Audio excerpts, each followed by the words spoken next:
I usually do pictures of all my new knives, obviously to show them off and put all the specs out. But I just did a new one and I wanted to do a video of it as well.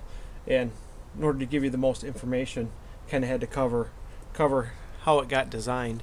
And pretty much this one is the pterosaur. It was one that this one's old and beat up and used, but this is the design that Joe Flowers, also known as Joe Zilla, sent to me, and I started making. And this has been a great knife. Awesome design. A lot of people like it. It's probably one of my most popular for people to order. And you know, it's a full-size knife. It's got a beefy handle, and it's got a full handle when you go to grip it. And it's great for, you know, long projects and all that good stuff. But for some reason I wanted just a little bit smaller knife, so I did the anorexic version. As you can tell, this one's like super thin. It's light. It weighs somewhere around 3 ounces or so. It's a lot narrower in this direction, and I made this one out of 3/32. This one's still Scandi, and it's great. It's probably one of my most used ones, just because it's so small and light. You can't justify not having it. But it's just one of those things where, because the handle is smaller, when you really go to start laying into some wood, it's not obviously as comfortable as a bigger knife. So with that in mind, I wanted to do what happened was every time I would make one of these pterosaurs, I kept thinking, wow, you know, this is a full-size knife. It's kind of quite wide here. It'd be nice to have one a little bit narrower. So I targeted one to go like right in between the two knives, between the anorexic and the big one. And so I came up with this knife, and I called this one the Lodestar. This is the only one that has ever been made of this one. And what I did is I love the blade shape, so I took it right in between the lines of the other two, and then I made the handle different, just something that I wanted. And I loved the knife when I finished it, but the problem is that I knew I'd missed it just a little bit, in that I made the handle a little bit too narrow in this direction, which didn't allow me to make it that round. It seems like, you know, this dimension affects how much you can round that. It's hard to explain until you start making them. But this is an awesome knife. I love it, but I just knew it wasn't exactly what I was going for. So you know, I didn't want to admit it at first, so I just kind of kept this around, all that good stuff, and finally decided to go ahead and redo it. And in order to redo it, I kept the blade exactly the same, and I redid the handle.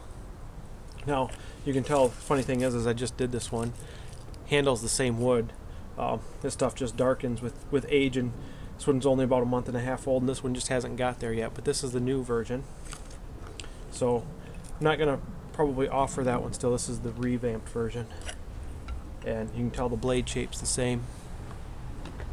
And what I did was I decided to go with a more traditional looking butt style down here. I wanted to go with a bigger lanyard tube. It's not a look that I've often done, so this is a thin walled brass tube. And one of the cool things it'll do is it'll allow you to double over a piece of paracord and slip through there, so you can just do like a luggage tag knot or a girth hitch on it, so that you can have a lanyard but not commit to having it full time, as in just having to string it through once. But the changes that I made, obviously, as you can see, the handle got a little bit wider here, which allowed me to make it a little bit beefier here, not crazy like, you know, any of the other knives. And then what I did, as you can see, in order to get the knife to fit, the handle to fit in the shortest dimension, in other words, I mean not having the butt stick out here, is I flared the butt this way, so that when you grab it, it fits right into your hand right there, and then pretty much stops. And just an awesome shape. I love it. It's probably my favorite knife so far. And this one's obviously still got the you know, forged scale on it, and Scandi ground, but it can make it flat and all that good stuff. But this one, again, I made in 3/32, and I've really come to like that thickness in a Scandi grind, because there's a lot of other grinds out there, and I like a lot of them. But what the Scandi grind does, it does so well that for some reason I just keep using it, and it seems like I always have one. But what I do is I grind at a specific angle, and I keep that the same when I go between thinner and thicker.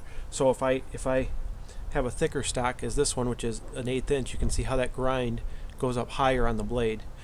Well, what that means is, since it's at the same angle, you know, same steel, same heat treat, all that process, the edge durability is going to be the same between the two. The sharpness is apparently going to be the same at the cutting edge.